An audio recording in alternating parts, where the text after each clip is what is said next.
Niggas having real guy talk, and all you hear is recording started. Man, that is the most ominous prompt of them all, G. I'm niggas trying to is get us on into it, G. Fed time, G. I'm just trying to get us into it, G. But like, It's all good, G. Fed time. but just speaking to get into it, G, man. You know, today is Juneteenth, man. Any of y'all ran into any white people in dashikis, G? You know what I'm saying? We had some Nah, we ain't had no dashiki. No hand holding, G. We got some handouts, not no hand holding. No hand holding, G. No hands across America. You got a handout though? Yeah, we got some handouts. So as you can tell, I'm kind of burnt. I spent the whole day at the water park with the fam bam. Afterwards, we took the girls down to Foxy's in Yorkville, this little ice cream parlor downtown Yorkville. So my wife, she ordered all the kids and shit their ice cream. I walk up, spit my order, and then she ordered some more shit. So right at the end, the total like $30, bro. We got about $30 worth of ice cream. I'm looking at the price on the register, so I pimp off to go to like wait for the food. That's light, $30. So then I hear my wife like, huh? What? I'm like, what happened? She just told us it's on the house because it's Juneteenth. I'm like, huh?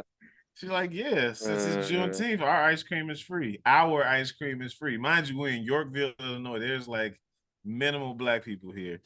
So I'm like, man, fuck it. Don't blow up the spot. There's some free ice cream. Like, you know, it is what it is. So there's another family behind us. You felt like you had some Juneteenth reparations, G? Yeah. Hey, yo, Al, what flavor was the ice cream? Was it red velvet? Was it a especially black flavor? It was whatever she ordered. They was only giving away the chocolate ice cream. We had like my daughter got a swirl. Watermelon flavored ice cream. It was whatever we ordered off the menu, bro. It was on the house. Where y'all was at, like Brewster's or something, G? Like, where the fuck was y'all at? Can I ask a question? Can I ask a question? Bro. I don't know. What was the name of the ice cream? Was it fucking Foxy's? It was called Foxy's. Okay. Shout out to Fox. Alex would get that little white bitch fired, G. You know what I'm saying? 'Cause they definitely finna go back on the timestamp, G. Let me ask you a question. There was nothing biracial, racially ambiguous about this little white girl, bro. This is a pure lily white woman. This is why I'm. They about to dock her check. They about to dock her check $30 because of Al. 100%. So the question is, y'all was obviously the only black dots in that motherfucker. Like, oh yeah, for sure. Was the white people shit free? No.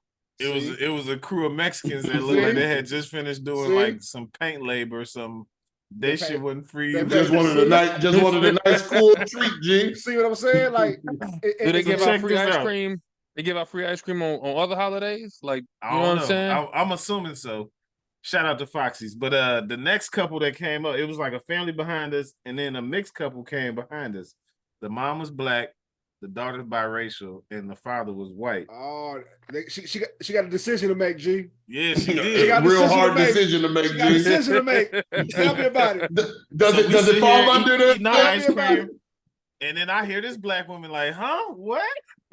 She was caught off guard too. So she offered her ice cream for the free too. But she was so taken aback. She like, well, my daughter's half white. Is her ice cream half price? Damn. Damn. Did she get half price ice cream or no? She gave it to them all for the free. I think. I don't know. The husband might have had to pay full price, bro. Yo, I didn't. Get that nigga, G. Get that nigga, G. Is that what we want?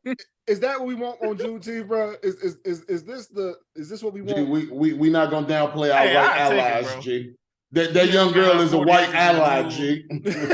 We ain't got our 40 acres and a mule, so I take my $30. Alex shit is super low, G. This shit's super low, G. Like, he'll take ice cream in the place, G. Like, I don't want no in dairy products, man. I don't want that. Most black people can't fuck with dairy anyway, G. Just to be farting afterwards, G. Was it wrong for us to give us the free ice cream though? No, not at all. No, you take what you can get, but like, is it wrong for her to offer only the niggers? The question I have that you probably don't have an answer to: was this sanctioned by the company, or was this a rogue cashier? I think she was. It might have been a rogue cashier. I saw my wife too. Like, she might be trying to get fired, bro. She was wrong. Fuck that. She an ally, G. She an ally. What's our nigga Spider Punk name, G? She from the same bang, G. QB.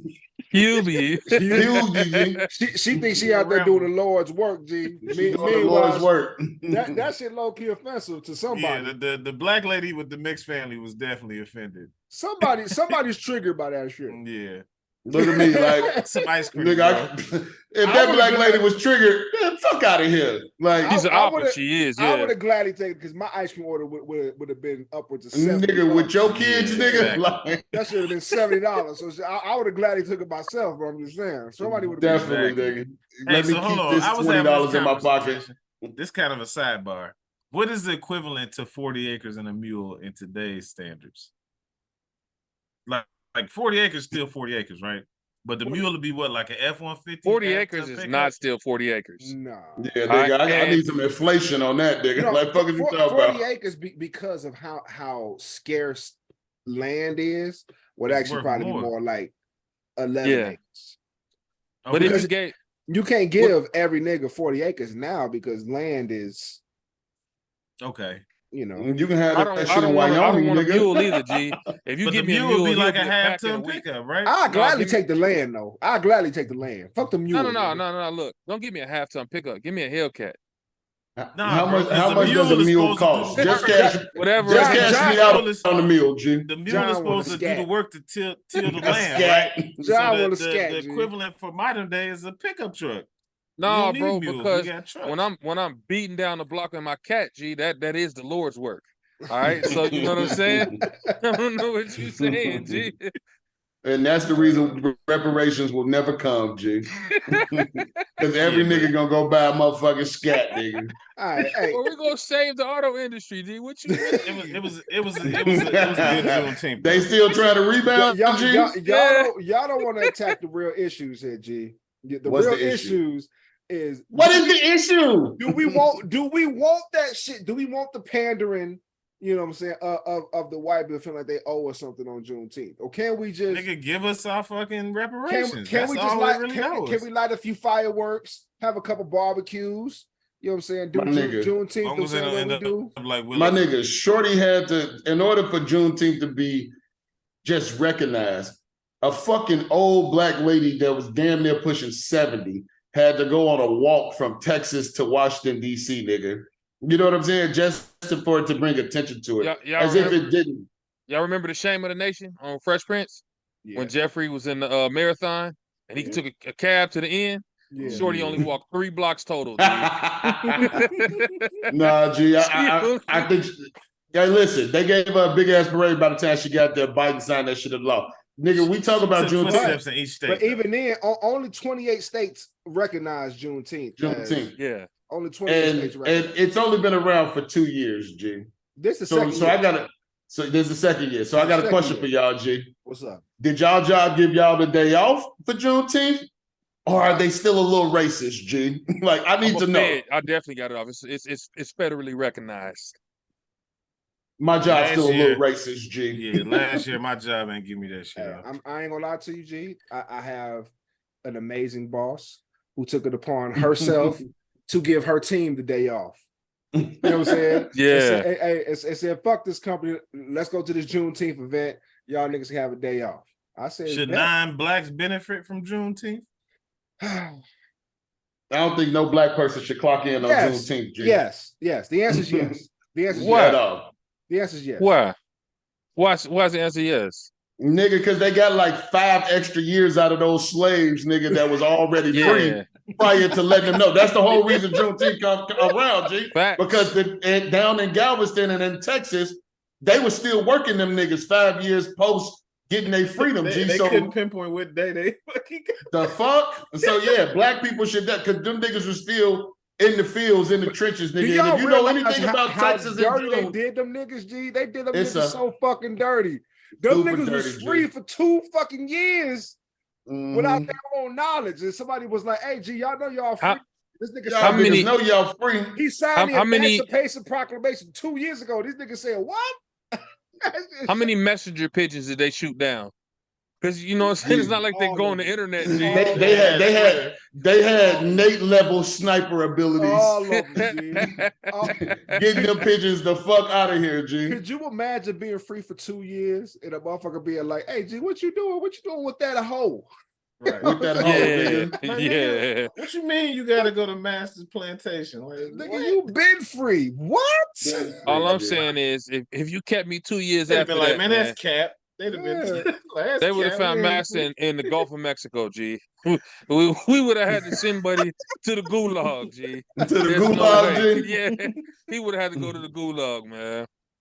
But yes, the answer they should. Black folks. I mean, to Nate's question about pandering to black folks, right? We here at A Cloud of Smoke, we not big on the pandering, right? We always push back against pandering, but I mean, I think that things are owed to black folks. I think every other race, every other society of people have been spoken to, and black people are the least afforded group out of all of those groups. You know what I'm saying? So, and the reason for it is because they would have to admit that they've wronged us and we're guilty, nigga. They love to point the finger at everybody but them. And when I say they and them, you know who the fuck I'm talking about. He's talking about the establishment. That's who he's talking about. You know what I'm saying? Yes. Let me ask y'all a question. What do y'all want Juneteenth to look like in the future? The 4th of July. That's what it looked like in my family. You want give me the day off. Glizzies and fireworks, huh?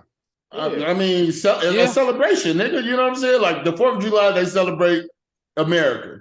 Nigga, Juneteenth, nigga, that shit need to be a black celebration, nigga. Celebrate that shit as big as y'all celebrate fucking America getting its independence. Because, nigga, America wouldn't be here without the work that our forefathers or ancestors did. So celebrate our shit the same way. Light the fucking sky up. I'm gonna give you a follow-up question to that, right? So we want the celebration, right? Every 4th of July, niggas is kitted with their American flag head to toe, tank tops, all that. Well, not niggas, but you know, people. All right, you know what I'm saying, right? 60 to 70% of the population is celebrating the 4th that way. They're kitted out with America. Do we want kente cloths? You know what I'm saying? To you ask us this all the time, G. No, G. I don't think that's part of like Juneteenth, G. That's just the stereotype that they put on us, G. Like that in order to celebrate it, you gotta wear kente cloth, you gotta take a knee, you gotta motherfucker wear your dashiki. No, G, it's not, we ain't with that shit. Like, nigga, we gonna celebrate this shit the way we celebrate this shit. Like real shit. We want to get into a deeper conversation. I do. Because let's talk about this, right? Sure. So look, before we do that, let's do this. Yeah, no. Get us in the fucking show and let's have this talk, man. Check the stats, we winning. When we lost, we replenished. Started last, but we finished. I just need my percentage. Outer space is the limits. Lied when they said the sky. My life like Claude, taking risks. Need my piece of the pie. Check the stats, we winning. When we lost, we replenished. Started last, but we finished. I just need my percentage. Outer space is the limits. Lied when they said the sky. My life like Claude, taking risks. Need my piece of the pie. Check the stats, we winning. Going hard since the beginning. I took off a minute, but now I'm back in it. Like work when your vacation finished. I cleaned up my image, I'm grinning, cause I ain't in debt no more. I was down, now I'm up like my credit score. Got a daughter, I gotta do better for. Let's get paid off these punchlines and metaphors. Taking the steps to be wealthy. Pop Global LLC. Went from a worker to owner. The system thought I'd be a goner. Was young with the warrants. I'm trying to get paid off for touring. What's up, everybody? You are now tuned into A Cloud of Smoke, the podcast where we talk our shit. I'm one of your hosts, the big homie John. I'm gonna kick it to the Cloud Butcher. Not the Cloud Butcher tonight, G. I'm on my philosophical shit. You know what I'm saying? Call me easy. I'm young Ezekiel today, G. You know what I'm saying? I'm a propheteer tonight. You know what I'm saying? I'm a prophet, G. I'm about to give y'all a lot of education, man. My nigga been watching. I've been watching Myers. He been watching Myers. I've been getting my burpees on, G. Getting my burpees on. You know what I'm saying? But good. Hey. Fuck you, CLB. I'm gonna throw it to my man. Nah, y'all not getting it. Wait, what's up? Last week, y'all not getting no fist pumps, no dice shakes, none of that shit. It's Freaky Al. What's good? This nigga in his feelings, G. CLB, holla at him, bro. Hey, the crickets was uncalled for, G. That's my bad, G. But as long as you keep coming with the bang, G, like it's gonna happen. G, like, he is wearing the freakiest do something with your hair, 17-year-old bang right now, G. Yeah, like he had his shit like swoop to the side. Do something with your shit, G, man. Al went from Cornell West to Sojourner Truth, G. Like he got as soon as he put the headphones on. He definitely looked like he on the $20 bill, G. Alex's family definitely had. There you go. Hey, Puerto Rican Al back, G. Yeah. Puerto Rican Al is back, G. Anyway, John, tell us about the deeper conversation you wanted to have. Let's have that conversation. So look, that nigga look like a Streets of Rage character, G. So look, I was having this conversation with one of my Caribbean colleagues, right? And I think they're Bahamian. I don't know what the proper Bahamas. I don't know where Bahamas is. Bahamian, sure, Bahamian. Right? And they were talking about culture and how we don't have any culture and how she was fortunate enough because she's from the Bahamas to have culture. And I just reminded her that they didn't start in the Bahamas. You know what I'm saying? She has no more culture than the nigga that was born in Alabama, right? And so when you talked about dashikis, it kind of struck a chord with me because it's like, why do we have to put on kente cloth or something from Africa or something from Bahamas or the islands when the reality is we have created our own culture here and we need to be proud of it. But what is that culture? What is that? Yeah, that's the question. The thing is, it's whatever we make it to be, right? That's the beauty of it because it is. We talk about the culture every week. It can't be no nigga shit though, bro. But why can't it? You want a 2-ton pickup? I want a Hellcat. Can I give you the real answer to that question? Sure. So the real answer to that question is that blackness is not a monolith, right? You know what I'm saying? So like when we look at it from all these different aspects, there's so many different walks of life. Even if you even just incorporate the four of us, we all have a different identification to what it is to be black in America. You know what I'm saying? For the most part, right? And how we grew up. Jaffe grew up in Chicago, right? In the trenches, right? We got suburban niggas on the pod. You know, I grew up in the Keys, right? My experience was a little bit different. Again, we've had different experiences. You know what I'm saying? Am I right or wrong? Nonetheless black. Right. But definitely different. Let me ask you this though. Let me ask you this, Nate. We grew up in different places, different experiences, right? Yeah. You gonna eat a non-baked macaroni and cheese? Do we listen to the same music? Right. Depends. I bet if we talked about black churches in different environments, there's parallels like to you'll be wrong. No. You'll be wrong. Because I didn't have my first experience in a black church until I was well late in my 20s. I didn't say you went to a black church, but I'm saying if I went to a black church in Kankakee, if I went to one on the south side, if I went to one in Bolingbrook, if I went to one in Alabama, that there are going to be similarities and parallels in all of those different churches, even though they're all from different walks. You're right, but what does that do for the people who like myself, who didn't have that same experience? So you didn't experience that aspect of the culture, but there's common ground amongst all of us. That's why we're here. That's not the case. Let's talk about that brother, right, who grew up on the north side of Chicago, right? And was one of, forget dude. Let's talk about my daughter. Like my daughter in Sycamore, Illinois, was one of 5 black kids in damn near her entire school, right? Okay. So her experience as a black person would have been different than, say, one of those who are here in Metro Atlanta. Went to a public school. I'm not saying that. I'm not saying universal. I don't want to call them tropes, but there are some universal things that apply to all. Can they be universal if it's such a small quantity of it though? That's what you know what I'm saying. Like, yeah. You know why I don't think you find that common ground because at that time their society, they're like, let's give them some names. Let's say Tatiana, or I'm just gonna say, let's just say Tatiana. She's hanging out with Sally Mary in June. You know what I'm saying? And the shit that they're exposed to in Sycamore, Illinois is different than Tatiana hanging out with Keisha, Nicole, and Tammy. You know what I'm saying? Let me take the energy is different. The energy is different. I'm gonna challenge that. Black culture is America's biggest export. The positive Black culture and the negative aspects of Black culture. But overall, that is America's biggest export globally. You can go to South Korea, they doing our shit. You can go to fucking Russia, they doing our shit or buying our shit. Definitely seeing some South Korean. I'm going to take it a step further, Alex. I'm going to take it a step further, right? Let's eliminate other races of people out of the equation. Let's talk about a Black person from the West Indies, right? Let's talk about we all have a Nigerian homie, right? Let's talk about that person. Let's talk about somebody who was born in the South Side of Chicago. And let's talk about, that also that Black person who was born in the suburbs. All four of those Black people are nonetheless Black, but have had different experiences, right? We all know I have some Nigerian homies.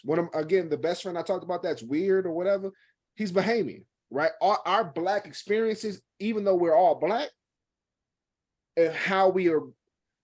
Have you ever met a Nigerian mom and dad, G? Of course. They are raised in a completely different way than any of us have been raised. And right? yet their Nigerian son, when he's with the homies, is listening to rap music, looking at Cheeks, eating soul food. He's doing all the same things. If he's Americanized, right? Yeah. If he's definitely not Americanized. If he's not Americanized. If he's not. Nope. If Africans don't fuck with Black people, this is a different conversation. This wasn't even on the docket tonight. This wasn't even on the docket. I'm just saying, like, if you talk about blackness as a monolith, then John, you'll be right. But because you can put 10, 15, 20 Black people in a room, and I say this? And their experiences can all be different, But like I think we would identify with a lot of the same things. Black is only American.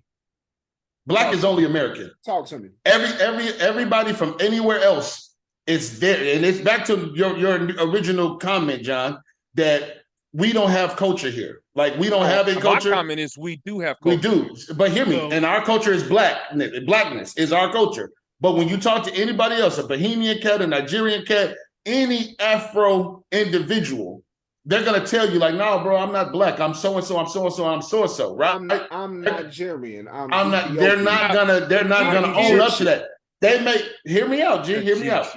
They may own up to what we offer, but that ain't how they was brought up. And to the point that the conversation that we were having earlier, I think you learn that shit as you get older. Our culture. But this was my original point, though. I'm sorry for cutting you off. The woman from the Bahamas who was telling me she has her own culture, right?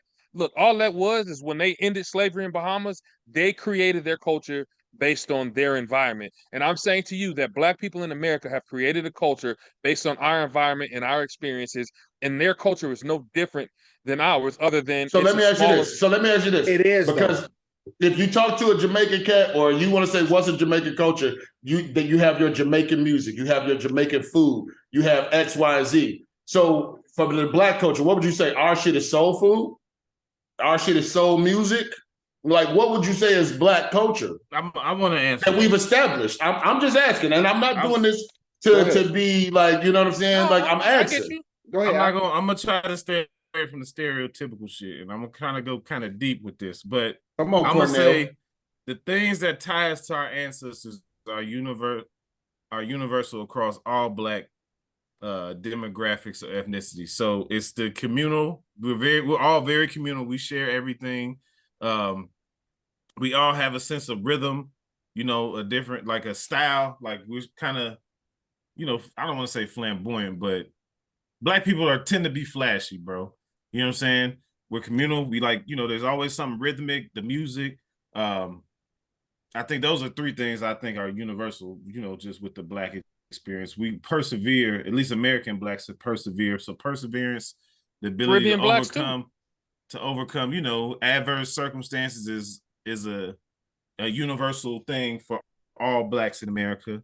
So I would just stop at those four just to start. Look, I'm glad you brought up that. You talk about persevere. Look, if you look at the things that they eat in the Caribbean, the things that we eat here, right? A lot of times part of our culture is taking the lesser or the least expensive and making the most out of it or something out of it, right? Mhm. That's something that Caribbeans, that Americans, the blacks, that all of us have in common. There are, like I said, parallels if you look for them. Now, if you try to be, we try to be divided, then of course they're going to say, hey, we're different than them. But there's definitely parallels there if you dig deep enough. Yeah. And I think Caribbean blacks are pretty close to American blacks because they're displaced as well. And They just got off the boat sooner than us, man. Right, pretty much. Well, they didn't get as whitewashed. Well, like specifically for the Bahamas, right? The Bahamas, I believe, gained their independence from the United Kingdom. I want to say in the 70s. You know what I'm saying, if I'm not mistaken, right? Again, I'm super close to that specific, culture of people just because, like, that's my second family, right? Like a Bahamian family is my second family. Mm-hmm. So, like, the United Kingdom, right, has influenced a lot of what goes on in that country, right? So the things that we can attribute to being Americanized Black people, in essence, may not resonate the same way to specifically like the Bahamian people if they haven't been Americanized. And again, we have to decipher those people. And again, to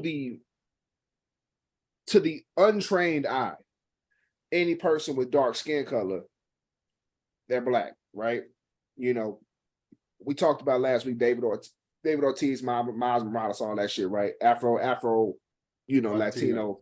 But to the untrained eye, any person with dark colored skin, melanin to say the least, is Black, right? Now, when you bring all those people into a room and you talk about their experiences and where each of these people can come from, that's what I'm talking about. Culture can look a lot of different ways, Right. So, like, to your friend's point, the Bahamians 100% have a culture. The Bahamas and Haiti are within a few 100 miles of each other, and Haitians and Bahamians, like my friend called his little brother when we were shorties a Haitian in front of his dad, and his dad damn near like blew his top, bro. You know what I'm saying? But like, we're still Black people, right? But like, again, the culture just looks different, right? So good and close. What Haitians and Dominicans, the culture looks and they different. share the same island. But this was funny to me, right? So a Bahamian, right, will put on some bedazzled bathing suits, call it carnival, and twerk. And then they'll say that that's their culture. But then they'll see a Black woman in America doing the same fucking ass motions and be like, look at how trashy that is. But at the end of the day, it's the same thing. And intrinsically, it comes from the same place, which is our African roots. Our culture, it encompasses some of the same things, but we might call it something different. And then the division that is created in just being in the Eurocentric place is why people look down on it. There has been documented evidence that, white, Black, Indian, Haitian, yellow, blue, purple, all came from Africa to begin with. Man came from Africa, right? So, like, the origin of who we are as a species came out of Africa, right? So, to the reason why I think African Americans struggle with identifying a culture to belong to, I personally don't identify with a kente cloth. Nobody in my family that I know of have ever rocked the kente cloth in our ancestry that I know of. Can y'all say the same thing? Facts, yeah. I don't know. Can you say the same thing?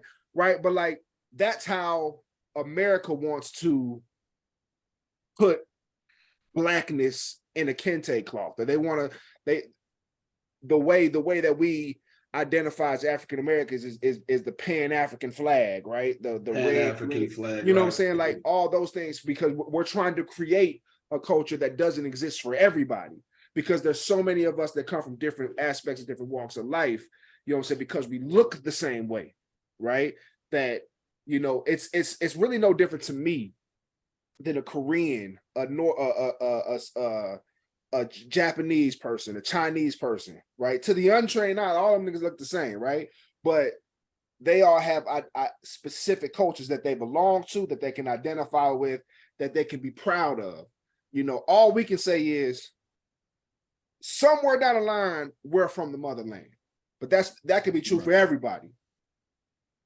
Well, I think, with the transatlantic slave trade, Africans were taken from a multitude of different countries and cultures. And then we got mixed up and jumbled here to where, our cultures were stripped of us. You know what I'm saying? We don't really know. But that's why I went back to those kind of 4 intrinsic things that don't matter where you come from. Those kind of represent blackness, no matter if you from fucking the Gold Coast, from South Africa, no matter where you came from in Africa, those kind of things, like, I think resonate no matter which culture you come from, because we don't know. I don't know where the fuck what black African country I come from. I know I'm black though. What I'm saying is you don't even need to know. I mean, I guess if you want to know, that's cool. But I would love to know. I think it's dope if I, that as somebody who's got African friends, I think it's dope that they know who they are within their, I guess. You could go get a DNA test right now and find out where you're from. Now, the funny thing, you talking about those African friends, right? Those same African friends, right? We all got them. If they go back to the crib, they're going to be called Yankees. They're going to be ostracized and treated differently than the very culture that they come from. And they're going to be lumped in with the same culture that we have, that we claim to not know of, right? And that's all I'm saying. This is our culture. And we are the drivers and pushers of our culture to an extent. And there's other drivers and pushers, and then there's subcultures within that culture. I think you're saying, I think you're saying what I'm saying and approaching it from a different way, because we're all so far removed from the origin story, right? And that we only know as, late 30-year-old men, early 40s for some of us, we only know our lives as Americanized Black people. Right? I'm saying, so, I guess, because I know I've derailed this part. No, I'm saying you're good. That the Bahamian is just as removed from their origin as we are. They just think that they're not. That's all I'm saying. So if the same way they claim a culture, we should be able to. Go ahead, my bad. So Black culture, or let's call it Black culture. So Black culture from the inception has been suppressed, right? I want to approach the weekend from a different view. Another thing that's been suppressed, and that's Father's Day. I mean, let me start by saying, like, congratulations, you niggas. I'm proud of each and every one of you niggas. We said our heartfelt, you know what I'm saying? Happy Father's Day text is out. But, you know what I'm saying? Like, Juneteenth came and kind of, you know what I'm saying, kind of stepped on the product that used to be Father's Day. It was a very suppressed and underappreciated holiday prior. But now Juneteenth definitely stepping on it, G. And we on our soapbox, champion Juneteenth and what we want for Juneteenth. But us as dads, what do we want on Father's Day? How was y'all weekend, man? My weekend was decent, man. I'm going to say this, though. I want to challenge you on that because I kind of feel like putting Father's Day and Juneteenth together makes like an ultra weekend that Father's Day wasn't giving us. You know what I'm saying? So adding Juneteenth to the equation is kind of highlighting that little weekend in June because there's no holidays in June. So are you saying Father's Day up until last year has always been pretty mid? Yeah. He literally just said there were no holidays in June, as if Father's Day hasn't existed forever. That just lets you know where we at with it. You know how messed up the perception of Father's Day is? So look, when Mother's Day came, Zales was sending me like ad after ad email talking about make sure you get mom right, make sure you get the wife right, all kind of shit, man. Right? So look, the same Zales company, and I'm calling Zales out because I don't know if there's other ones like this. They sent me an email at the end of May saying Father's Day may be sensitive, so if you want all Father's Day ads to stop, just let us know and we won't send you anything else about the occasion. No love for the fathers, G. They really don't give a fuck about us, G, at all. But see, so I know that each one of us were appreciated for Father's Day. We're some of the lucky gentlemen who we actually do get acknowledged and get the love and support on Father's Day. But why is it that Father's Day is so stumped on, bro? I gotta admit, I didn't see a lot of women, a lot of the usual shitting on inactive dads on Father's Day that I remember seeing. Like I remember associating Father's Day, especially specifically in the social media era with bitter bitches. But yes, you know, I kind of feel like we talked about that on the past. We have, but I'm just thinking in real time that like I didn't really that see energy. Their energy wasn't there this like, weekend. I seen so many men being celebrated.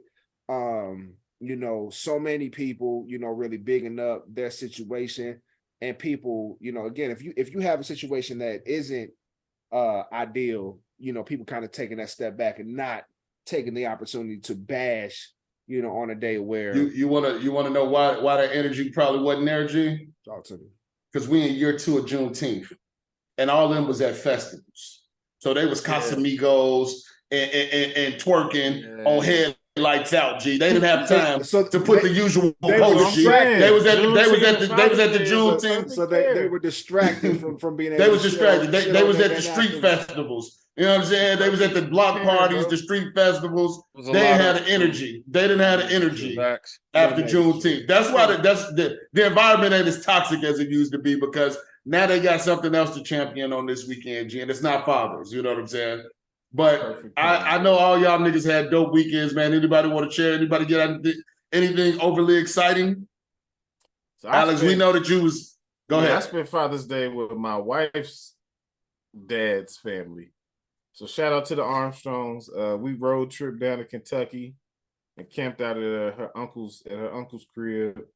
Her dad's side of the family is a lot of men, so I ain't had to do none of the typical dad shit this weekend. Other than you shouldn't have to. The tent. I ain't had to cook, nigga. I ain't. Yo, just say you put the tent up, G. Relax. Pitching a tent. Yeah, relax. Just that's Alex used to doing that around 7:15 in the morning. Her male cousin helped me out. You know what I'm saying? It was a lot of bro. You got it was a lot of. Oh, G, her male cousin helped you pitch a tent, huh? You gotta relax. You sure you don't want to choose different phrasing, G? You have we gotta relax. Put up the tent. Grow up. Okay. Put up a tent. Thank you. The male cousin helped me out. You know what I'm saying? There's a lot of male energy going on. I was able to kick back, stoke the fire, brown the fire pit, drink beers, and just relax. I ain't have to do none of the typical man shit I got to do when because you know it's all women in my household. So it was just a nice weekend of just kicking back, bro. So it was good. There was one incident though. I had to put my dad hat on. Saturday night, we sitting around the fire pit. The girls, it was getting late. It was about 11:30. They was in the tent on their tablets or whatever. And we hear this like blood-curdling scream coming from the tent. And I'm standing there like stoking the fire. Like, man, they just probably goofing off in there. Chauncey like, nah, it sounds like it's a bug in there or something. Sure enough, like 30 seconds later, my daughter comes sprinting out of the tent. Like, Dad, there's something big in the tent. So I'm like, man, Cap, whatever. Let me go over here and check it out. So I go in there. My other daughter is like, she was so scared of whatever it was, she like froze and threw the blanket over her head and it's like hiding under the blanket on her little mattress, not moving. So I'm in there. She's like, I was laying there looking at my phone and I saw this big black thing crawling on my blanket. I was like, man, ain't nothing in this tent. Like, there's no bugs in here. So I start moving shit around. I pick up the blanket. It's like a beetle hanging off the blanket, like legit, like 3 inches big. Bro, this motherfucker is huge. It's like that wide and like. Did you scream a little? You screamed a little, didn't you? Nah. So what I did, it was moving slow though. So I'm guessing. So backtrack. When my wife's brother asked to stay in the tent with us. So the night before he came in the tent and like he was getting his stuff set up and he freaked out for a second. He was like, man, what? He like jumped, like something was crawling on him. I'm like, nigga, you tripping. And I just kind of dismissed him. But then the next morning I found this like big ass like leg of like a bug. So whenever he knocked it off of him, camping would have been over. He must have dislodged the leg. I would have burnt the tent down, like, G. You are not doing anything for the future cloud of smoke camp out that we've talked about, G. The leg is like you're ruining it.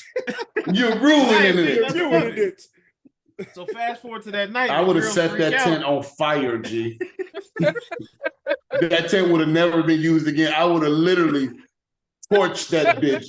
That would have been the campsite for now on, G. We had no other insects, so he bought the shit in the fucking tent. But anyway, I bought it out. It was hanging off the blanket. It was moving slow, like it was gonna die. So one of the other, I tried to like flick it into the fire to kill it. For some reason, this beetle had a will to survive. He was hanging on for his life, yeah. Bro, it like skipped over the fire pit.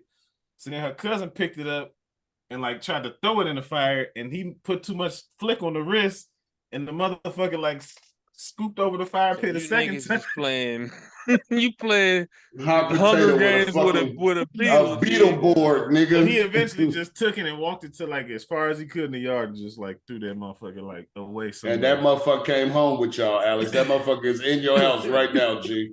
Alex about to kill all the trees in Illinois, man. So yeah, ridding the big beetle from the tent was the only dad shit I had to do this weekend for the most part. So yeah. But for the most part, the camping trip was a success, nigga. Definitely a prelude to a cloud of smoke camp out. For sure. And for the record, I've only yard camped. I ain't never camped at no campground with no fucking nothing else around. I've always been attached to a house some kind of way. So I can teach y'all some shit, G. Yeah, I can teach y'all. No homo. I can teach y'all some shit, bro. I can teach y'all some shit, bro. I've been. So I'm ready. I'm ready to get out here and you know and not have the 100-foot power cord hooked up to the crib and I've been ready to do the real thing. I didn't have 3 yard. They still have power outlets on campsites in the village too, bro. Yeah, they do. They do. Hey, I've had air conditioning in my my tent on a campsite. Yeah, I ain't never really camped like that, so I'm ready though. A cloud of smoke camp out, G. It's happening. You know, if only we can convince John's wife to get down and mine. This is not a good start to convincing her. Yeah, Alex smoked that shit. Yeah, this is smoke. Hey, the tent was cool, man. Like supposed to keep that shit, bro. We didn't see the bug the whole time until it crawled on my daughter at the end of the night. If Rashonda sees a 3-inch beetle, G, she's at the airport. Yeah. I don't even care if we drove, G. She's going to find out home, nigga. Nigga, when she told me the size, I was like, there's no way, because I didn't seen every bug for the last 36 hours we've been there. Nothing was answered. That was literally the only bug of that magnitude the entire weekend. So 3 inches is big to women now, huh? All right. I guess. All right. All right. Hey, Suki say 5 is enough. We gonna talk about Suki in a little bit here. Then what about you, G? What about you? How was your weekend? My weekend was wonderful, man. You know, I had so like not only was it Father's Day, was it June? The 6 gods, but it was also my little homie's birthday, man. You know, I got blessed with an awesome Father's Day gift 6 years ago, man. So we kicked it from them. I did have to approach the homies with a little question though, you know, like because our Saturday was filled with that was all my sons. Whatever y'all want to do, we're gonna do it. Let's go kick it. Let's have a ball. You know, one of the things they want to do, they want to go see the new Disney Pixar movie, Elemental. Yeah, you know, and it got late on Saturday, so like I knew the movie was gonna bleed into my Father's Day a little bit, G. You know what I'm saying? So, you know, I had to ask the question, and then the big homie, you know, gave me some game. Say, man, these little homies. Kids, that's the reason why we here, right? The kids, the reason why we here. So, Jaffe called Cap right away. G said, "Nah, G, nah, G." You know what I'm saying? I would say, "Fuck them kids." Fuck FBK. You know what I'm saying? But you know, we decided to hit the movie. The movie was dope, man. You know, we still getting a little bit of day left, man, for me to hang out. You know what I'm saying? It was dope, man. It was a great weekend. I can't complain. Hey, man. You know what? It was an ideal Father's Day weekend for me. Minimal grilling, lots of drinking, lots of cigars, and just kicking it with good company, man. So I have no complaints at all myself. Jaffe, you had a conversation for Father's Day, apparently. Yeah. I spent a lot of the weekend with my little homie, man. So you know, we the Flash movie came out, so we was geeked for that. So we got in there, we saw the Flash movie, you know what I'm saying? We got us some cheeks. It was just like Father's Day, G. Mid. Yo.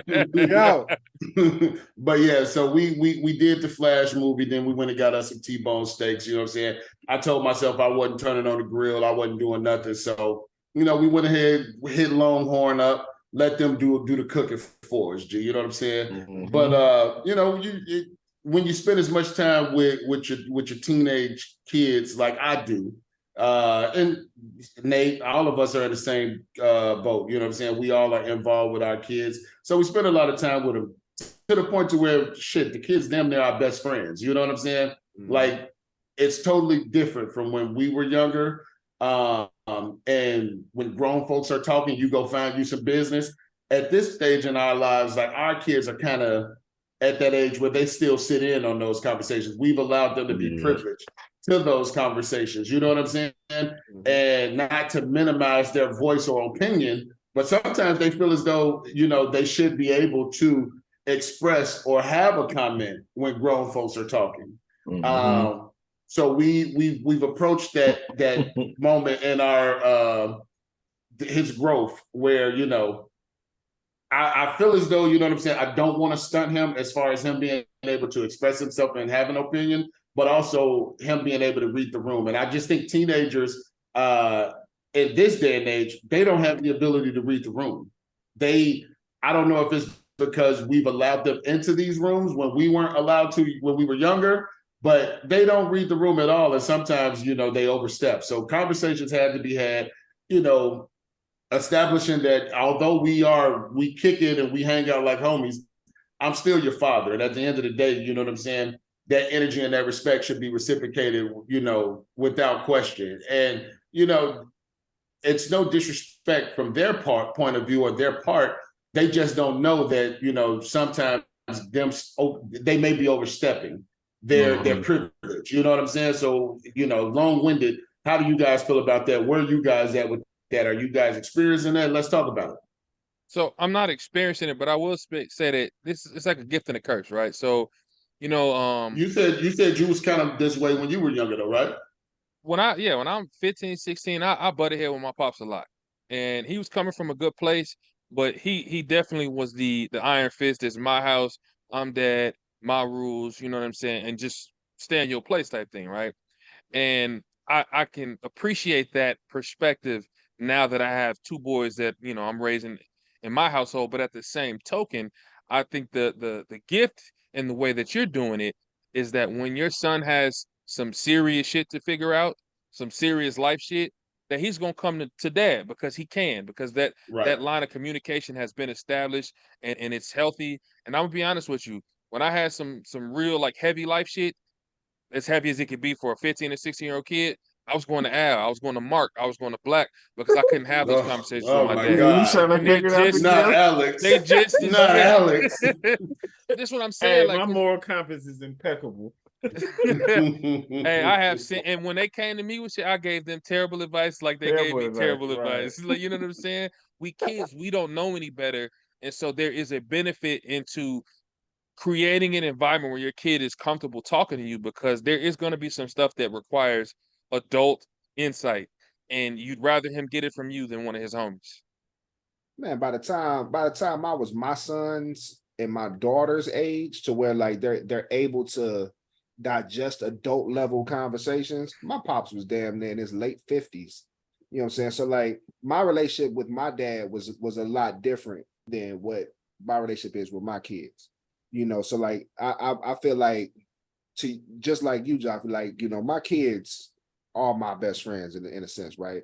And we're still the young cool friend, the young cool parents. Oh, that's too, a fact. So. You know what I'm saying? I'm lit as fuck as a dad, G. Like, y'all, like, don't as fuck. Admit. But at the same time, though, like I think from time to time that, you still got to know when to. You got to know when to turn it on and turn it off. Not you as a dad, because like I'm gonna be consistent, but like you got to know when I'm playing and when I'm not. You know what I'm saying? You got to know when I'm like, I got to read the room. Read the room. Too much, man. You know what I'm saying? Like, hey, you know what I'm saying? Like you got too much dip on your chip. You know what I'm saying? Reading the room is a skill that you develop as an adult. It's a skill that you develop from life experiences and the perspective that you gain from those life experiences. Let me say this. Let me push back though, John. I think when you're around an individual as much, I know when my son is like in a shitty mood or when he upbeat and da-da-da-da-da. My son knows when I'm like, when I done flip that switch. Like when I'm not laughing and joking, like, nigga, you got to know, like, motherfucker, like you a second away from the Hulk coming out. You know what I'm saying?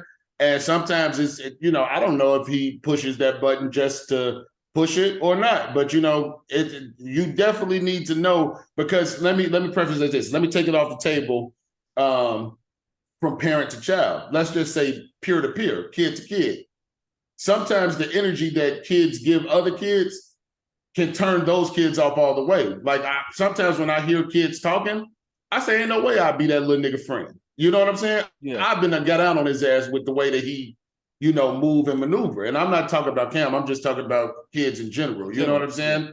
So when you give a certain energy off, it brings a certain energy back. And I think you know what that is, though. You know what that is. You know what that is, right? Like what that is, like we all have gone through, that time in our life to where we're kind of sizing ourselves up. You know what I'm saying? Yep. Like shit looking a little bit different, you know what I'm saying? Like shit feeling a little bit different in the mirror, you know what I'm saying? Like you getting different kind of level of attention. People is approaching you in different ways. So you not only are you sizing yourself up to yourself, but you're sizing yourself up against the world, right? And you know what I'm saying, to your parents, like, you may try to buck a little bit, you know what I'm saying? You may try to test the waters. Like it's the machismo that comes with being, a young man and learning, how to navigate in the space, And if to your point, Joff, if you don't have somebody that's gonna bring you back down to earth, that shit can spiral out of control. And that's why you have to nip it in the butt. Yeah. But Alex has it on a different spectrum, because we got the machismo and the arrogance from our sons. You know what I'm saying? And although Jackson and Trey, that they haven't gotten to that point yet, pray that they don't meet John with that energy, because I would hate to see the big homie have to give it back to him, especially on the Fed level, But Alex getting that shit from a totally different spectrum. So Alex, you want to share with us a little bit, like, where you at with your teenage daughter? So she's not a teenager yet. She's 12. That's a teen. To be 11 in December. And it's, how can I say it? I think she's trying to have independence. Mm-hmm. And trying to have an independence in a woman or a little girl, it looks like attitude or disinterest or dissatisfaction, like something's always a problem. So I think for me and my wife, our main thing is to try to like give her the freedom to have control over certain aspects of her life, where it's relevant or where it's appropriate. But then, have to also establish the fact, like, yo, we're your parents, and this is what's best for you, regardless of how frustrated or angry you are with us. You'll get over it. This is what's best for you. So it's not like a pump your chest up, machismo type shit. Like, I was a young teenage boy. I know exactly what Nate's talking about. Oh yeah, for sure. But for the girls, it's more like just wanting that independence, not wanting the parent micromanaging them or being in their shit all the time. I think that's how it's manifesting from what I can see, being a girl dad. Now that doesn't change, because my daughter is an adult age now. She's 18 mm-hmm. and them conversations are still happening, and it's still going to be relevant, but again, you got to navigate those. You don't never have to tiptoe around being a parent, you know what I'm saying? And right. At times we feel like we do, you know what I'm saying? Because that's the question. That's the question I want to ask you, not to cut you off. But are we soft as parents? Because we don't want to stymie. Like Alex was saying, he wants to allow his daughter to have a lane where she could be independent and have energy. Because the thing is, like, I could definitely always go like, nigga, I'm the pops. Nigga, shut your ass up. Go sit the fuck down in the corner.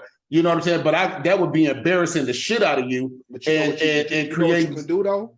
When you do that, it's something that we didn't have to deal with growing up. We didn't have to deal with our kids, which in real life, are using mental health as something that is triggering for them. They're weaponized, and I don't want to say it like they're using it. You know what I'm saying? But like it's being pushed weaponized on the forefront, right? Like they're aware of mental health. Look, exactly. My dad would tell me, "Hey, you can have an attitude when you pay some bills." Yep. Right? You know what I'm saying? So that was the flip side of it, right? Like, hey, like you might be going through some shit, you might be having a bad day, but I at the can't end wait of to the get day, a job, pay this nigga some money. Yeah. You know what I'm saying? So he just shut it down right then and there. And I don't want to say we soft, but we recognize that there's a benefit and maybe an adjusted approach. And one of the beautiful things about it is, you know, I'm in the hospital, I'm holding Trey, you know what I'm saying? I'm 2 days into fatherhood, and my pops, he looked me in the eye and told me he wishes he would have been a little bit softer on us. Yeah. He felt he had to be that way. You know, he was raised by a Korean War vet, you know what I'm saying, a man who worked in the steel mill for 35 years. So he was raised by a very hardened man, and that's what he thought he had to be on us. And then as I'm coming into fatherhood, he's explaining to me like, you know what? Maybe the softer approach in certain circumstances might have been the better, you know, way to do things. Ain't that the bullshit in it all though? Your parents, your parents was gangsters with you. Yeah. down to fuck you up. Soon as that grandbaby come in, these motherfuckers is soft as shit. Give these little niggas the world. G. But on the other side of the coin, I was a gangster with my parents at times. G. I was like, "Fuck what y'all talk about, man? I'm grown out here, man. I don't need to listen to you. I can do this, so I could." You mean after they curse you out, you went into I the could room? imagine Big Moses. Obviously, didn't say it that way. But you know, again, as you get older, you know, and like one of the things I was most proud of, you know, to really talk to my dad about, you know, in my adult years was be like, "Yo, I was listening, big dog." You know what I'm saying? Like at the time, I didn't want to hear that shit, but like a lot of the shit that we talked about stuck.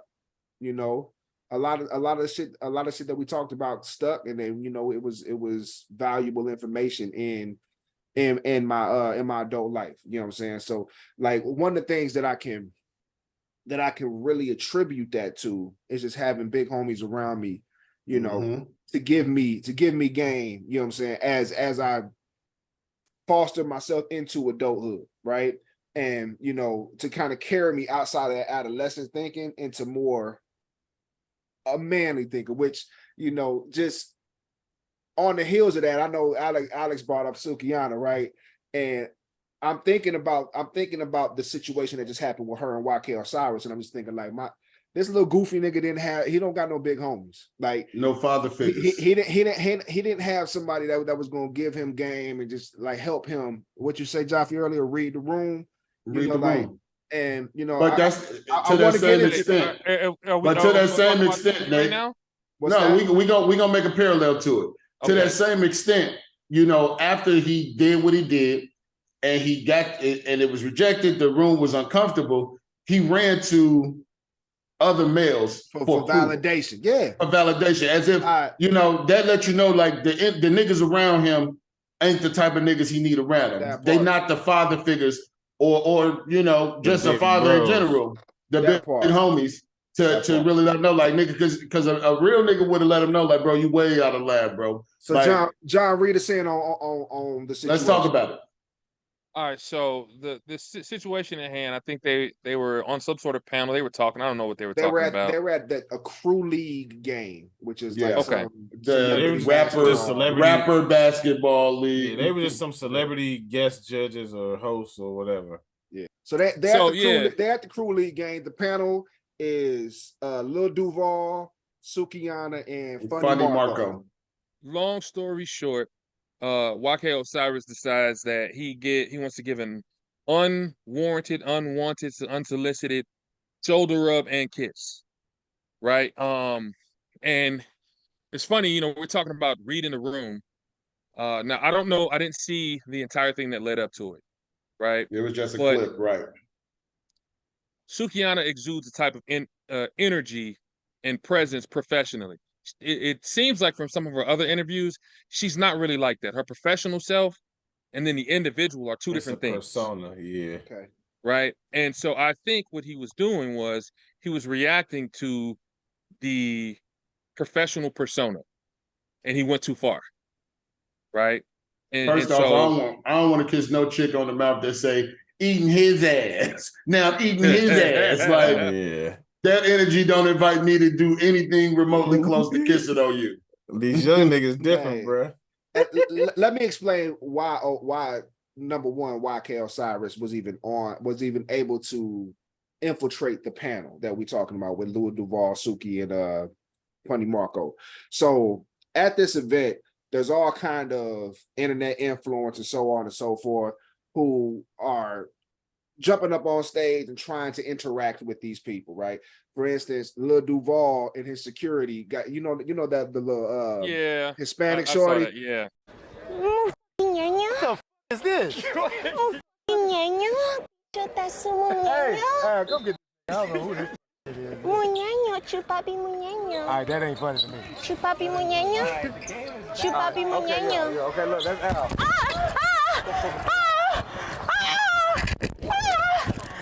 My God, he's hurting me. He's trying to touch my. He's trying to touch my. He's trying to touch my butt. Hey, bro, all that prank will get you slapped the f out. I'm just a YouTuber. No, I don't give a I do OnlyFans. I don't give a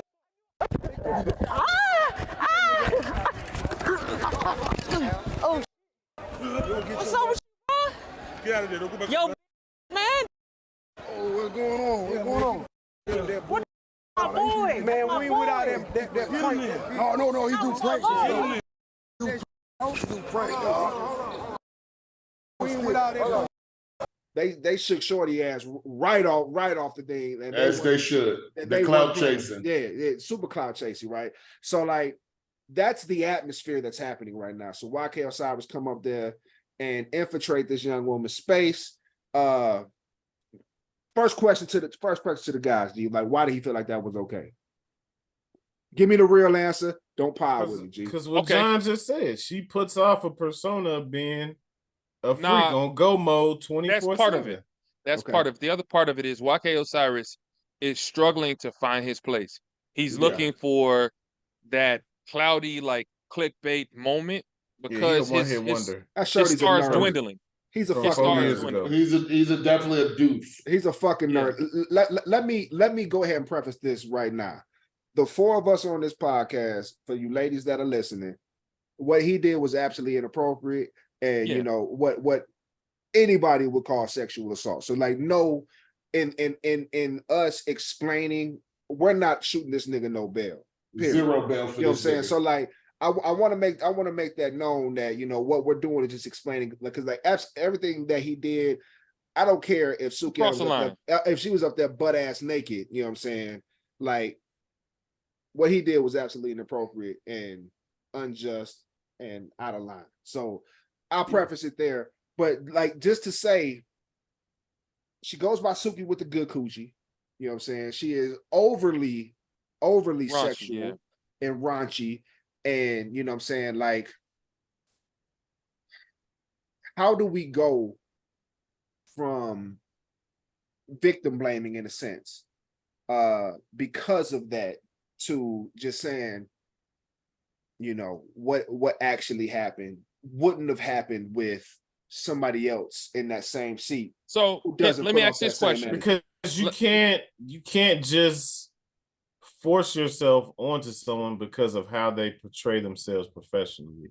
Like, she is a porn star too, in essence. Like, if you go to the porn convention, I ain't never been to one, but I know you just ain't walking up grabbing bitches by the ass or grabbing them by the pussy like Donald Trump say. I don't think you got to at least ask permission, right?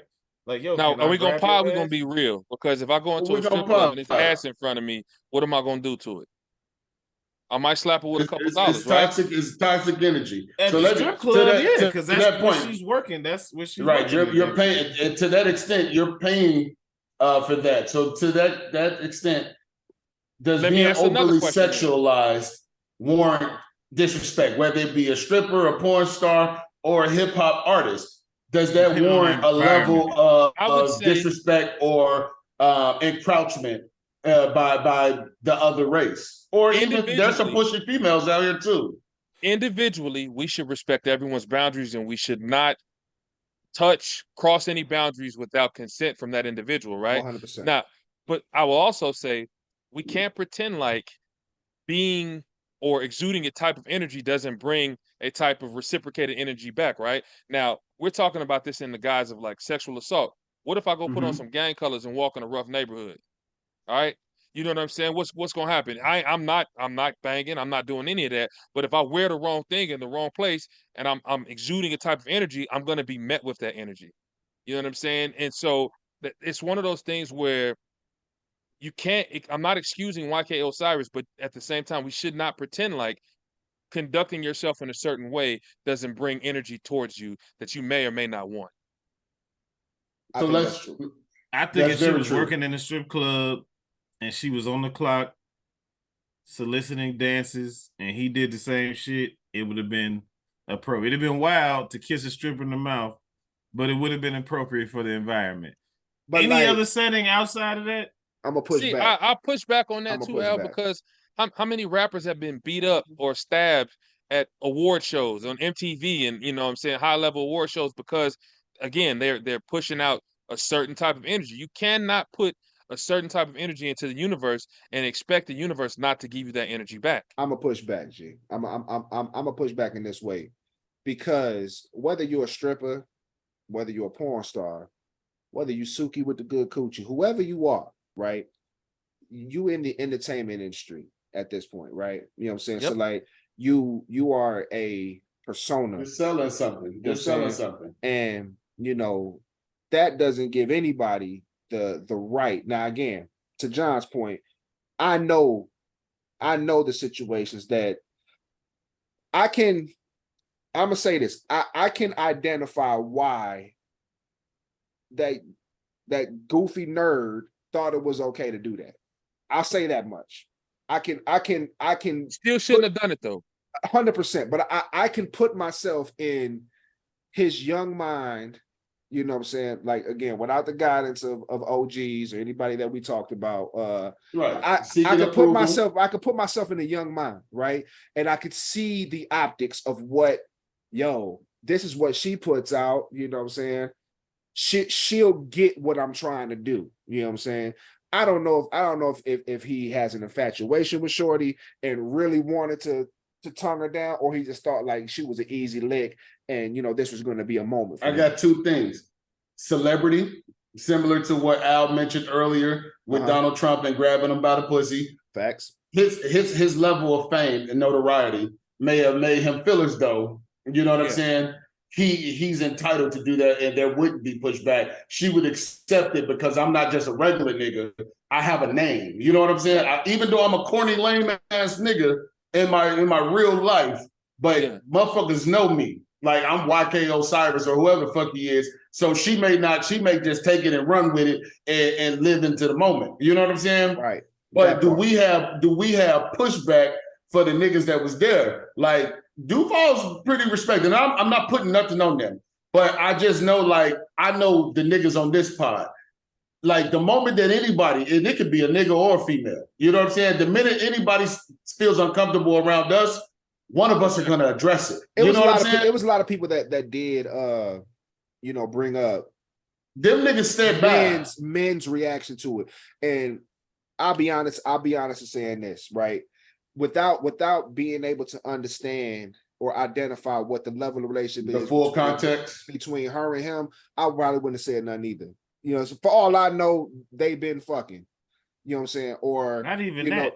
Whatever. I would say it could have been some stage that they had, because again, this is the era of trying to grab attention.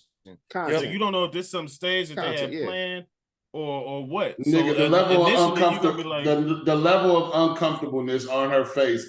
He is grabbing her chin, and she is pulling away. She was, to be honest. Now again, like this isn't. She was laughing. She was laughing the shit off, right? And now again, it like we said with our kids, we saved you this embarrassment, nigga. On second and third watches, you know what I'm saying? It's obviously an uncomfortable laugh. She did come out and tweet that, you know what I'm saying, she doesn't know how to respond, and like she's like scared in a situation like that. Then he apologized. I guess they worked it out. She accepted his apology and accepted it, bail. But she didn't condone his actions. Yeah, but she threw him some bail social media, like don't kill the kid. He made a mistake type shit.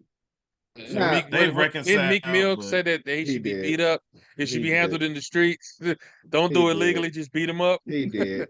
and the thing about Shorty is, man, like again, he's a fucking nerd, man. Like he is, and like he is just a dweeb ass dude, right? And you know, like you could tell he came up in this industry as a kid, and he don't have OGs around him. Like he immediately from sexually assaulted. He ain't got no hits either, bro. His career is over or on life support. Also, let me push back on the OG talk. I thought Birdman was his big homie. Hold on, real quick. So, like with him, you know, he been Drake little puppet for the last couple years. Like he just been hanging out at Drake crib, just being a weirdo. Like anyway. Probably doing dick. When I'm talking, when I'm talking, that's what they say. When I'm talking about like the moment, right? Ain't that what 50 said?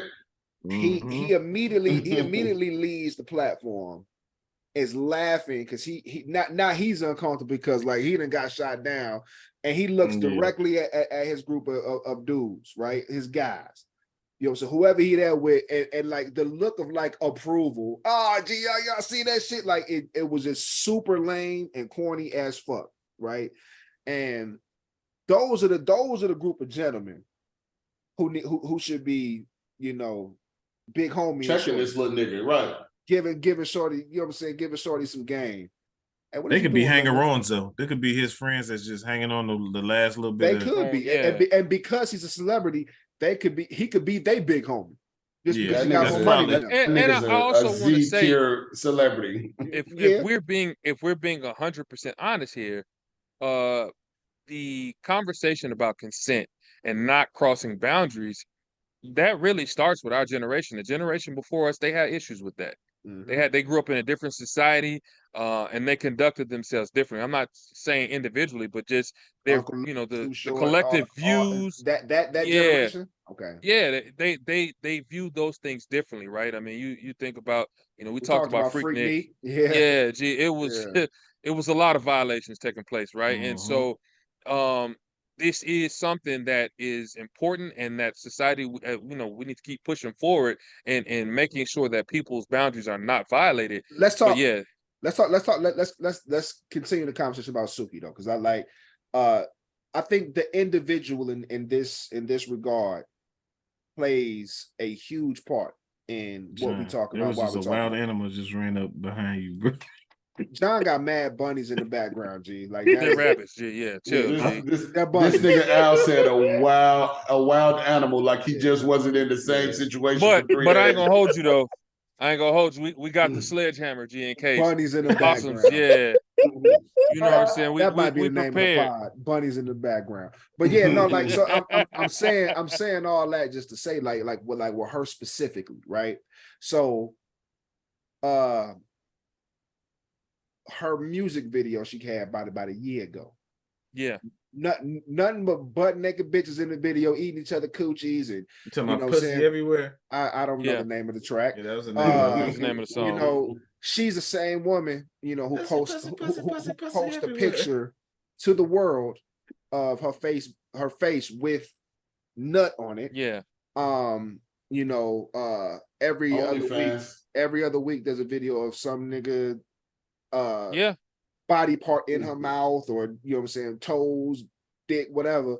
You know what I'm saying? So like again, she's a porn star and a rapper. She has a OnlyFans and a celebrity. Her Mariah Mills, she is not a porn star. No, Mariah Mills there's levels to this porn star shit. Like, she is not a porn star. There was more fallout that, you know, like you cut the people posting videos of her twerking on a 10-year-old shorty, pictures of her like fake eating Drewski ass, you know, in a perform. Like there's so many different layers to who this young lady is, albeit in the entertainment industry, right?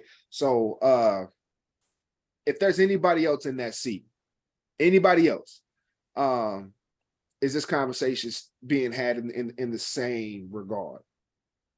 Yeah, I mean, again, everybody's boundaries should be respected, but absolutely, if it was someone who did not put that kind of energy out and he crossed that line, he probably would have been checked in real time by the members of that panel. And That part. The receiving of that incident would have been completely different. Same question. Yeah. If somebody else is in that seat, does he even try that shit? No. Right. Not No. at all. If I anybody else think is in that the seat, one. yeah, like she the one who gives herself the way to be tried. So because it's like she's operating in the shock value state. Yep, she's a stay there, Al, because on the Yeah. heels of this, there's another clip coming out from Candy Burris's podcast with DJ A1, I think is his name. He's a DJ fuck nigga. How about that? a little fuck nigga from Atlanta, right? I posted a video real quick. I watched you walk in this mother. So you can tell by my walk? I can tell by your walk that pussy spit. Hey, you a country nigga? Where you from? I'm from Atlanta, Georgia. Campbellton Road to be exact. What's happening with it? Oh yeah, I want to smell your pussy. I want to put my face in your pussy. You say Suki with the good coochie, you know what I'm saying? You be talking about how good that motherfucker smell and all that. We can go to the back and I can come back and give her. You want to smell my ass? I might put my tongue down that motherfucker. Oh my gosh, A1. But we gonna start with the sniffing though. You are aggressive. She love that shit. And look at her. She like that old shit. No, I don't. You love that shit. No, I mean after like during sex, but that not right now. Nah, all that shit you talk. Fuck that. You done met your match. I'm here. What's up? So listen, hold on. This man. Okay. So this video is a direct correlation to what we're talking about, right? Mhm. Because he portrays her because she portrays herself in a certain way. He This devalues dude- her. He Of reduced her course. to nothing but a sex object or a sex toy. Mm-hmm. And that's why But you know what he didn't do though? He definitely was talking that shit, but he did not physically touch her at all. Didn't physically touch her. John, I feel like what he did was worse though. I think I think most women would disagree with you wholeheartedly. That the touching is an added layer to sexual assault, but I again, we could talk semantics and shit, but like I think he made her uncomfortable. Right, but I think She more was more women uncomfortable in that situation. I think more women go through that shit than we probably even understand as men. This nigga showed her a picture of his meat in an open And setting. how like, many? I didn't realize that. 5 inches. Yeah, that's big to me. No, okay. That's super big. I love that size. I know my mom used to say she'd rather be tickled than be stabbed. Seriously, because some people got all their dick and they just be damn stabbing it. How many times have y'all been on social media and seen a chick post? Why niggas always posting they meet my inbox? You know what I'm because saying? niggas is weak. Niggas ain't got nothing else to motherfucking agree. offer. And I'm that's just sitting on my the dick. quickest and weakest right. Yeah. Like nigga, you gonna get shot down every time, nigga. Like But that's also a form of sexual, so I didn't realize he did that. Nigga sent a friend Yeah. request and it come with the meat, nigga, minutes later. You know what I'm saying? So like, and a lot of that I do agree, and I would put out there that because of how she portrays herself in the general public, that people think she's an easy lick. People think that this shorty going right, and we've all had that conversation as young men growing up in just where we grew up at. Oh, shorty going. Why is shorty going? Because she went for that nigga. Right. Yeah. Totally misreading You know what I'm the saying? Like, room oh, she and going. the situation. She going. Again, cut to Players Club, right? You know what I'm saying? I'm only here to dance. That's it. She might have went for every nigga in the club, but like, you still need consent, my G. But like Right. all that being said, like the way that she portrays herself, put her in uncomfortable positions, right? That Right. I wouldn't be surprised if you see a rebrand from Shorty at some point, because like I mean, if she ever had an opportunity, this is it. because this is the attention that comes with it, unfortunately. Now, But is the talent there for her to rebrand? Hell no. But same thing being said, you can get a same good looking woman totally covered head to toe, who's still gonna get that same energy from these dirtbag ass niggas. It wouldn't have You been saw as with Home Depot important. girl. It would have been in public though. Niggas slid in her It DMs. wouldn't have been This in the nigga public. did it in a podcast. Right. And I'm gonna say this. I think DJ A1, Suki was probably worried post-production this nigga was waiting for her in the parking garage. The YK Osiris shit, it wasn't the same energy, bro. Like I just, You I probably felt got a like restraining order on DJ to A1, Alex's point, Yeah. that the nigga Candy was fucking Birds, weird. the He Candy called that Birds. nigga out. Well, yeah, the Candy Birds thing was a more intimate setting and environment. Mhm. So, it of course, in a more intimate environment, it's going to be significantly that was more uncomfortable. threatening, right? No, but I will say this though. You know what I'm saying? I say that because she portrays herself a certain way, and that's what I was getting at. Because she portrays herself a certain way, you know, she presents herself as an easy lick, right? This is where I feel like, you know, a woman's voice would be appropriate. Because I think whether or not she portrayed herself or not, just her being a woman and a good-looking woman to some, or a shapely woman, you know, no matter how she portrays herself, she was going to get some of this kind of energy somewhere down the line, you know. And because we know dudes, and we know how dudes operate, you know what I'm saying? Not anybody that I think we kick it with, but just, you know, we've seen it happen in real time. I've seen a chick, you know, get berated in the club, you know, because she wasn't giving a nigga some rhythm, or, you know, or just somebody grab a girl arm as she's walking by, or, you know, all these things, right? So it really doesn't matter how she portrays herself, because like one way or another, you're gonna get that energy in some respect. Again, I'm saying we're not condoning the behavior, because the behavior has no place, right? 100%. But environment and the energies that you put out, it does matter, right? Because if you see that same woman in the grocery store, niggas ain't grabbing her in the grocery store. The ones that are like just certified creeps, and those are the ones that I want to ask y'all another question. I think there are people who legitimately struggle with like their carnal, like sexual energy or prowess, Alex, and those people need help. I don't know what to call that, but there are definitely men who don't have a filter or a control mechanism. They're called sexual predators, and that's they're called predators. That's exactly what sexual predators. I want to ask y'all something. You know what I'm saying? So like, what would you say as an OG if, you know, DJ A1 was your homie or YK Osiris was your homie? Like what would you say as an OG? I mean, first off, the first thing is you gotta chill. Like there's no way for you to conduct yourself like that. Even if she was drawn off that energy, that's not what you want to put out there in regards to yourself. That's a terrible self, you know, reflection, right? And again, everybody's boundaries needs to be respected. Okay, right? I don't want any. What would you say? And I don't know. How can I say this, bro? Okay, I'm gonna be Rachel. I've experienced the scenario you talking about in real life, where I've had to check a homie on his behaviors, and I think we without giving names, the conversation had dropping names. G. The conversation had to take place, and the homie acted like it didn't play out the way that it did. Right. Mm-hmm. But the words had to be exchanged, like, bro, you was wilding. Like, check yourself. And you know, I don't know if that behavior ever resurfaced. I hope it didn't.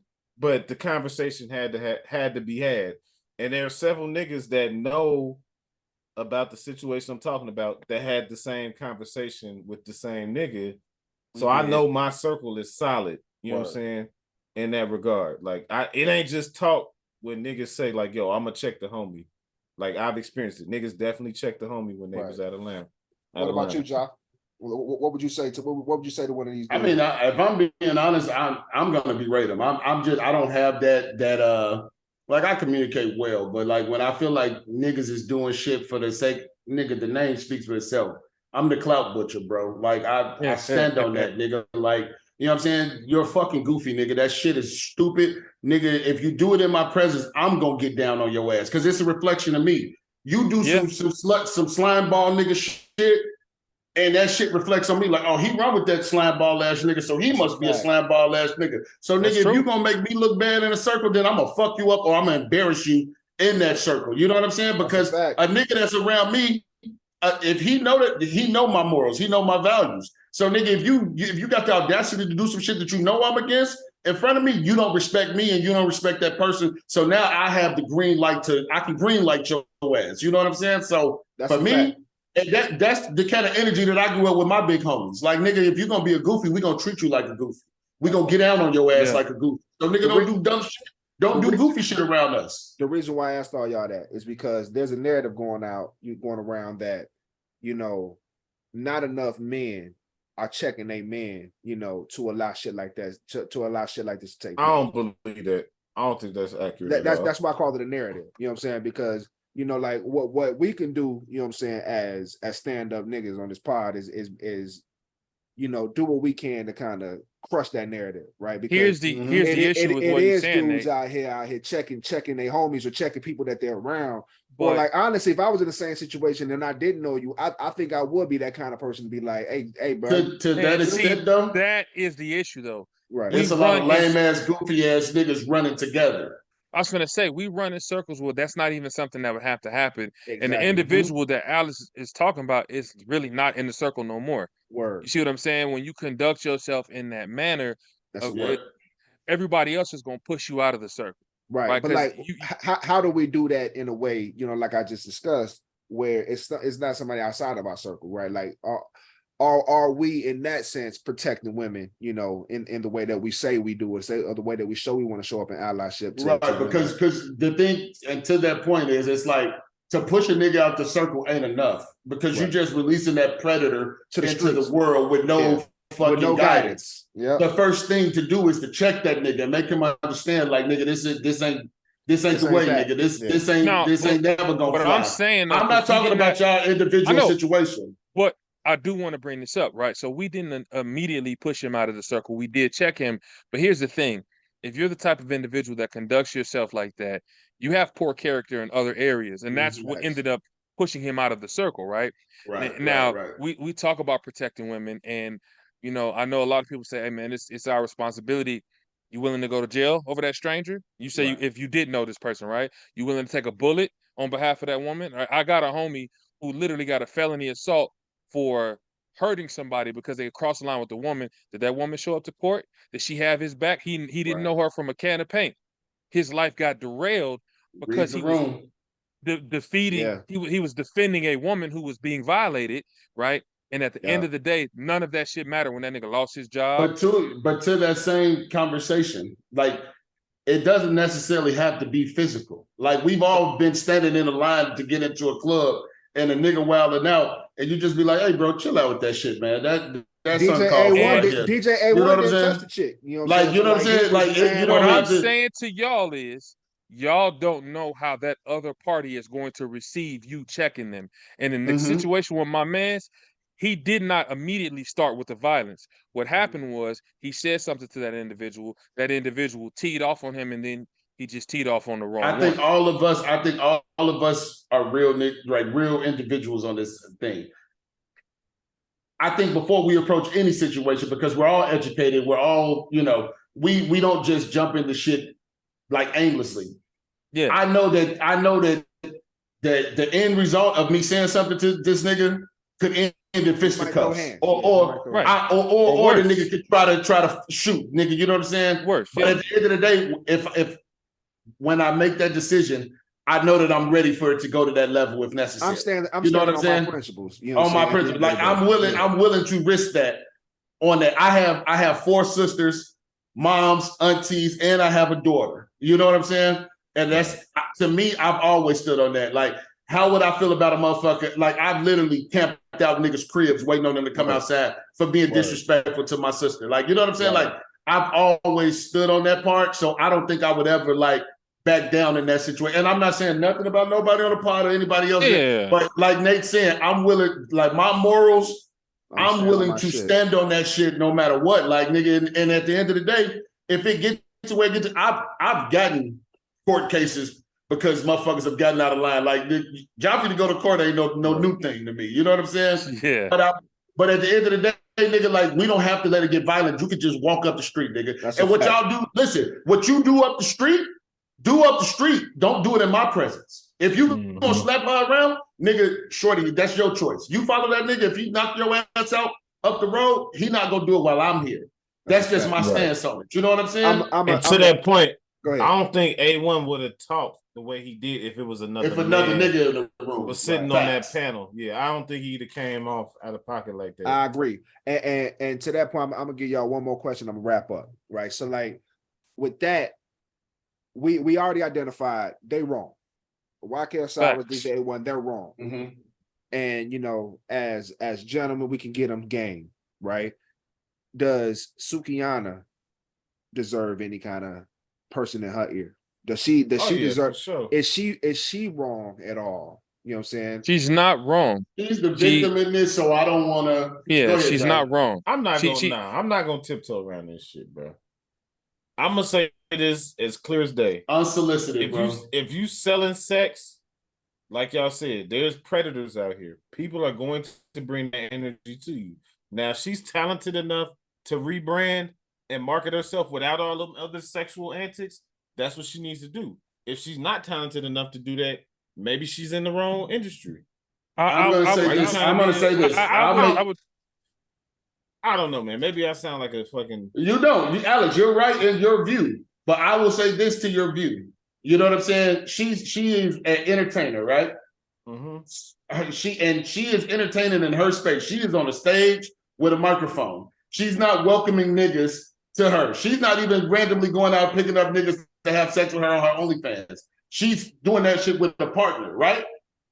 If I go into a strip club, I know that I am paying to be opportunistic in this strip club, right?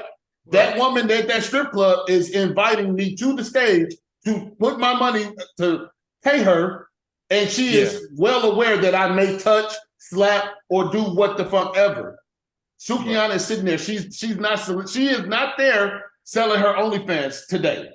She is there as a guest to be interviewed, but not selling any type of sex. You know what I'm saying? Although her persona may be sexual, she's not selling that in that moment. So it's unsolicited. She's the victim of this.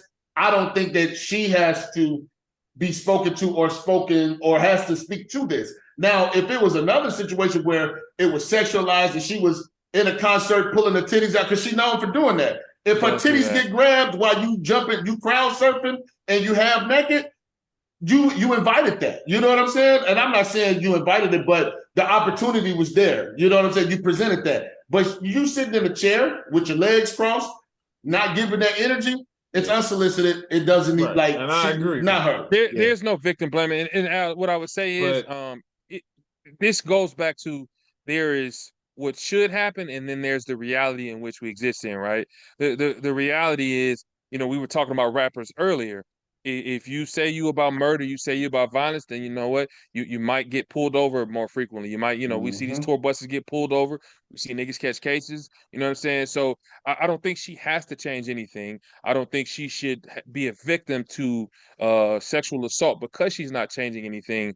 But the energy is out there, and there are individuals who don't have enough self-control who will try to reciprocate the energy. That is a fact. That's what I'm saying. I'm not saying she deserved it, but of course. What I will say to this, if you're gonna sell it, just pay for better security. They could just pay for better security. Honestly, in this scenario, I don't think the security would have helped. She was in her professional, and these Duval security. Look, Duval security got the little Hispanic nigga out his space real quick. YK Osiris nigga, Sukihana didn't tell us y'all ain't got no skin or no shit going on. Back your motherfucking ass up, nigga. Like people don't get close to J and B like that. They don't. And Jay-Z stands But I watched Jay-Z for the last. That's a great point though, because to that point, that may just be the difference between the energy of a male and the energy of a female, right? And for whatever reason, and again, this is why a female voice is probably important to have on this specific topic, because like if you again cut to her response to the situation, right? You know, a nigga be in an uncomfortable situation, like, hey man, fam, back up, nigga, and meet it with that same energy and that same aggression. But a woman to a male, may be more reluctant to meet that energy with that engage, same kind of right? energy. You know what I'm saying? So like, you know, they may respond in a way, you know what I'm saying, to where it's comfortable for them, like Meek, right? So many women get taken advantage of for that exact same energy, right? You know, in a intimate setting, to where they are with somebody who they have energy with, you know what I'm saying, where a man may cross the line, but the woman may, you know, be in a situation to where she feels voiceless because of just that male to female dynamic. And again, I'm speaking on behalf of what I imagine women go through. And again, I don't want to be the voice of women, obviously, but like I do know that exists, that women have, you know, that dynamic with men, to where sometimes where they do feel powerless in certain situations, right? You know what I'm saying? So like, I can understand the difference between, and again, to your point, yo, security may be necessary, but like, I didn't want to ask that question with the intention to victim blank, because, you know, you can ask my sister who has been a Muslim for 30 years and has been covered from head to toe, and she can tell you about women that she's been around who have been covered from head to toe, who still meet them same dirt bags. So it doesn't matter how you present yourself or who you or what you look like. You know, the dirt bags. She got some ass up under it. Yeah, you know what I'm saying? The dirt bags are gonna be dirt bags. What Jamie Foxx say? What Jamie Foxx say? Yeah. Look at her. You got some ass under there. Yeah. I think for unveil some of these bitches. Unveil some of these bitches. This situation. Look at her. She got some ass under there. I think this situation has revealed, I guess I'll say that Osama been smoking. The depths of Sukihana. Like, she's not 24/7. She's not the person she portrays to be. Even if she was, I feel like we could go so many places with this. Even if she fucking was, even if she was out here like, still wouldn't give you the right. I'm gonna put a bow on this. I'm gonna put a bow on this. All women should be protected. But hold on. Black women should be protected even more. There are people who are addicted to sex who invite that kind of energy 24/7, always on go mode. We don't know that she addicted to sex. But she just in a lane where sex sells. But she's presented herself in a manner that I guess the predators would assume that that's who she is. And now through these situations, she's revealed that that's not truly her all the time. So, Joff, I'm gonna go ahead and say this too. All women should not be protected. All right. All women being protected. Let's do a mental check-in. No. Look. On the heels of Travis Frederick, when they went to go protect that woman and someone lost their life. Oh yeah, they probably should have knocked all women. All women should not be protected. G. We got a lot of places we can go with this. We probably should leave it here. Our listeners, we've been long tonight, so let's do a mental check-in. We may give the customers. Look at me, I'm still at work. We may give our listeners a bonus pod. You know what I'm saying? We may drop a 45-minute bonus pod later in the week, man. But let's do a mental check-in. Let's get out of here, man. Where you at with it, John? Hey, man. Hey, I'm riding high, man. Great weekend. You know what I'm saying? Feel surrounded by family, surrounded by love. So yeah, it's a 5 for me for sure. And I'm gonna throw right back to you. Would you say Ezekiel? I don't. It's too many names to keep up with. I feel like I was very prophetic today, G. John, so I'm Ezekiel, G. He over there surrounded by bugs right now. That's what he's surrounded by. John trying to get the fuck up out of here, G. Hey, man, listen. Coming off Father's Day, coming off Juneteenth, man. Shit, it's been a damn good weekend. I love the energy tonight, man. The conversation's definitely engaging, man. So. I mean, this the highlight of my week every week. You know what I'm saying? Being able to chop it up with these dudes and give you guys something to listen to, visually and audio related. So I appreciate y'all going on the journey with us, man. But shit, I'm super solid, man. I'm at a solid 5. Freaky, where you at? I'm gonna say I'm at a 4, trending toward a 5. I had a good Father's Day, good Juneteenth, spent some time with the wife, spent some time with the girls, my daughters. So just all around good family time. Still got some other shit I need to work on personally, but I would say coming out of this weekend, I'm definitely a 4, trending toward a 5. We're gonna get you some aloe vera too, G. Yeah, bro, I'm definitely cooked out here. I'm gonna be peeling by next Monday. That's your summer glow, G. BLM, CLB. Lean into it. It's your summer glow, G. They just lean into it. I'm red. I got red undertones. I ain't no yellow bone ass. Hey, yeah, you and me both. Native yellow nigga. Hey, no, G, I'm a red bone, G, like through and through. I ever get that shit to you. But yeah, hey, I am definitely at a 5, man. Awesome weekend. Moving in the right direction. Everything's going great. You know, and again, like, I just want to just do a quick commercial break, you know what I'm saying? Just like, yo, hey, we love bringing y'all the funnies, man, but we also love bringing y'all the real conversations that need to be had too, man. You know, like that's where our inception was, and that's where we kind of started. So, you know, it's always great to be able to have real conversations with real men, you know, and give y'all perspective. And I know we have a lot of women listeners too, you know what I'm saying? And, you know, just be able to give y'all a listening ear into rooms that you guys may not be privy to be in, you know what I'm saying, otherwise. So I employ any women listeners to add some color to the conversation that we had today. You know what I'm saying? Engage us, man. Yeah, jump into the comment section. You know, like, I'd love to hear some of y'all thoughts. And man, if y'all passionate enough, you know, I'm willing to bring them on the show. Bring them on. Let's talk about it. Because again, like, we can only be the voice, you know, of what we assume. So like, again, that's just a call to action for y'all. If you guys, you know, want to continue to engage, hey, hit the comment section, drop your thoughts, and let us know how you feel, man. But, you know, on that note, I'm gonna let Al take us home, man. Hey, y'all know what time it is. Every Monday night, we out. Holla.